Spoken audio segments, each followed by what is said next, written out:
It's 11:26 and I'm going to hike up to Edworthy Falls past Elbow Lake. Beautiful day.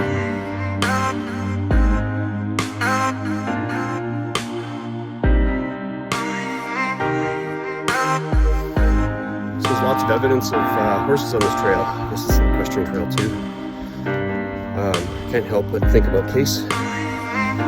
Some of the reports I've got are that he's really taken into horsemanship, so super proud of him for that. I was always cautious around horses.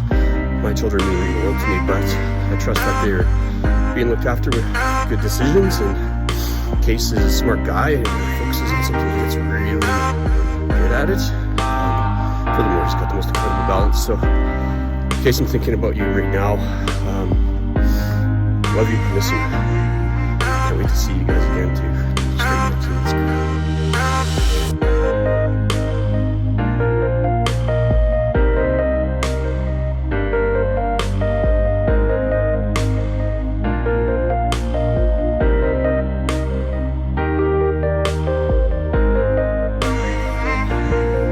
Kind of just got past Elbow Lake. I think I bust out like full yoga practice on the way back there too. I wish Becky was talking to me. She'd tell me if it was appropriate or not to do yoga without a mat. Pretty sure it's probably fine because she was always telling me about grounding. That's another person I think about and I miss quite a bit. And hope one day I'll have some form of reunion. But pretty level ground right now. And as far as I can tell, going downhill. So that means, because this is like Little Elbow River, that I wonder if this is the same Elbow River that goes through Calgary. So it'd be kind of cool to check out the beginning, which I believe I heard starts up at Ray Glacier, and then the end where it confluences into the Bow River in Calgary.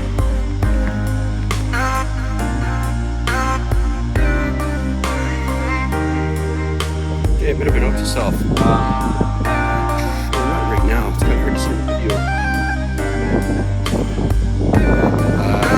It's kind of an interesting formation. I'm going to drop a map pin where I'm at. Looks like there might be a lake or something up in there. Curious what's behind there.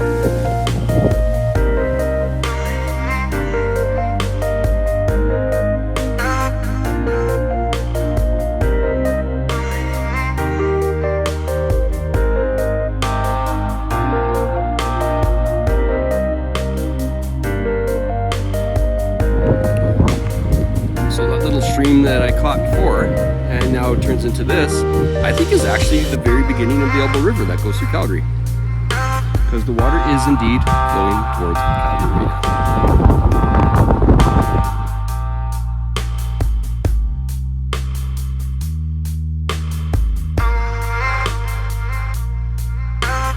Not too sure if I have to turn here or not. Oh, I do.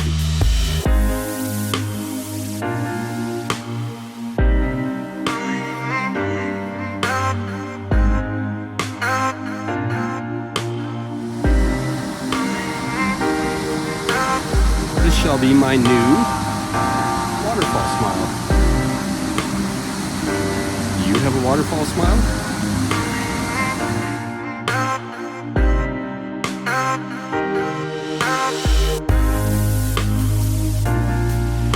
Okay, as I go and places remind me of people, Jenny, I'm thinking about you right now.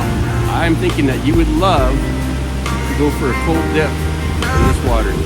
So I might just do that. I didn't bring a bathing suit, so let's see how brave I get.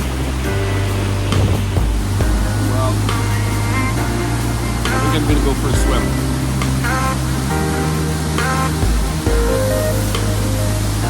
I don't know if I'm gonna do it in my underwear or not.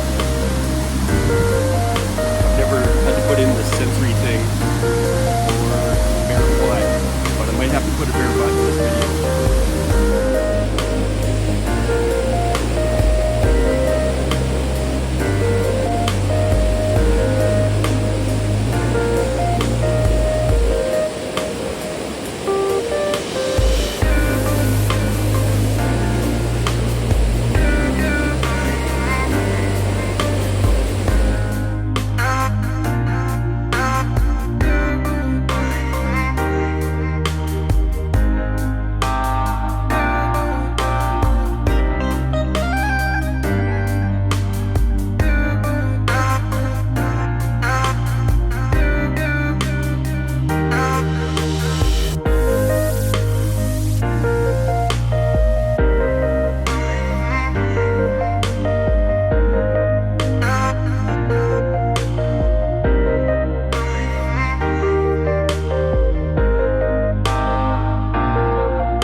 waterfall. It'd be really cool to see it with a little bit more water.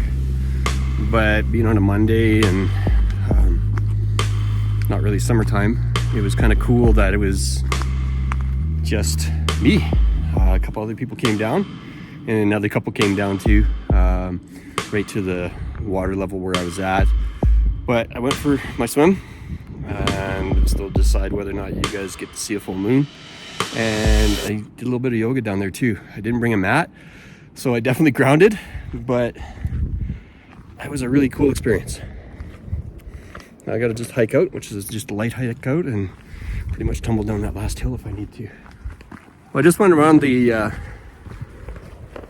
other way around Elbow Lake, and I came through the campsites there. I think I'm going to try that out. But I had a really cool experience. I met a native man, and he called himself Indian quite a bit. But he was there with his family, and I got the opportunity to just talk with him about the lands of the people out here. And so he's from Musqueam, so he's got a bit of a Cree background, I think he also said. But to hear and listen to his wisdom and his learning was really cool. Kind of in these traditional lands and out here, and I was able to reflect on my family background, and he accepted who I said my family background was, and he was excited that I'm exploring that. And yeah, so I'll post a picture real quick of Uncle Josh. Uncle Josh is what they call him. Interesting that they do that there too. On my way down the big hill now.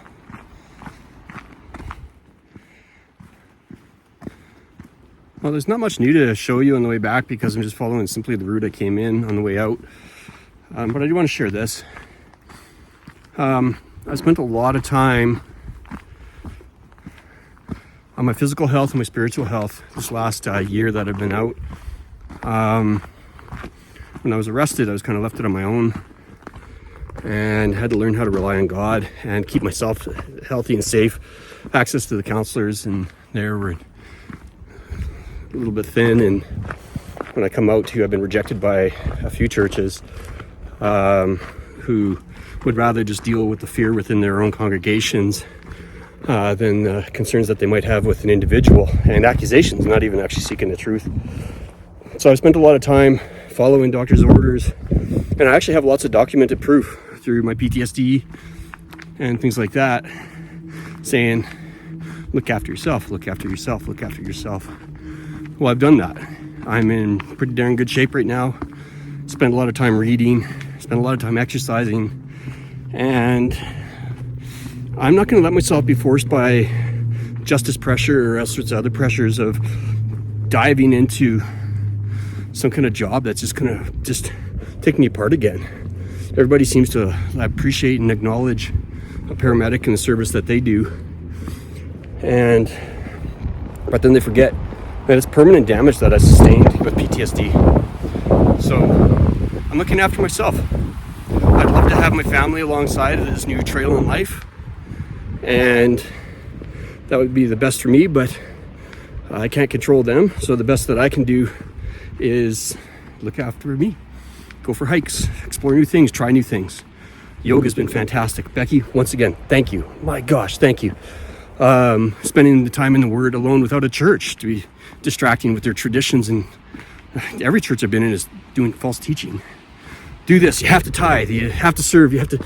Yes, you do, but not necessarily within the church and on Wednesday nights or anything. Always be on the lookout for God. Always be on the lookout for the calling that He's given you. And I've not put my cross down at all. I am a hope dealer. Every day, proudly, and not in the wrong way, I have told people about Jesus Christ and how Jesus has been in my life, and I can trust in Him, and that what I'm going through right now is going to have bigger purpose and bigger meaning. It all points towards the cross. Even the lowest parts that I've been in these last 18 months, I know, because I was not shy about the gospel, that I'm going to be rewarded for that in the next life. It's going to be a hard walk right now, though. And speaking of which, this hike's not as bad as the one up to the fortress.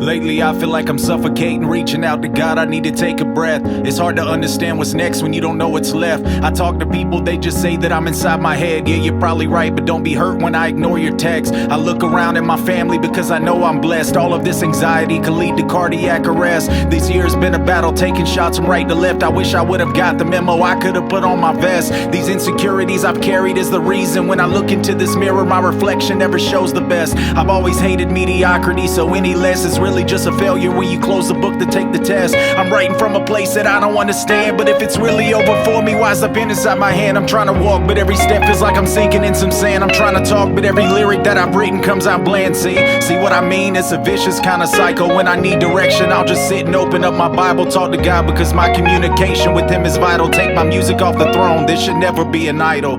Wake up at 3 a.m. again, I know the devil's mad. I'm yelling, Jesus, please just leave him in a body bag. I'm tired of fighting, every day has been a battlefield. I can't see the target anymore, how can I shoot to kill? I'm so fed up with all the politics and rubbish, all the talk and all the promises when y'all ain't doing nothing. All these people on my socials acting like they got the answers. Life and death is in the tongue, and half of y'all been spreading cancer. I'm so tired of all these rappers feeding poison to the youth. If you're not real, then get a job, don't you step inside this booth. This is something I don't play with, this has never been a game. I don't do this for the money, never did it for the fame. Go ahead, say something slick, it's no surprise you like to slander. Skeletons inside your closet, dirty clothes inside your hamper. I'm so tired of Satan thinking he ain't already defeated. I'll remind in case you need it, history will be repeated. Man, take a breath, snap out of it, you're exhausted, son. Word to Brandon Lake, I got a lion up inside these lungs. I hate the days when I feel sorry for myself, when people say I'm here to listen, but I don't really need your help. This is something that I'm working through, it's not for everyone. When most of y'all just gossip anyway like you're just having fun. Don't think I didn't notice cause I didn't hear it. You can never understand if you're not tuned in with the spirit.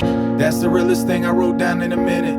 Been trying to get a grip while wrestling these thoughts. I guess I'm paying for the days and the nights where we led people to Christ. If it's worth it, then it costs. I'm holding on to every promise, every You know, when you got a trailer on, you gotta go home to there. It's kind of hard to go home. I kind of just want to turn around and go camping again. I'm really disappointed I lost my house, my family. But you know what? I'll trip through. I'll trip through. Hope you. What a great weekend I had. Praise God. Take a breath. Take this weight up off my chest.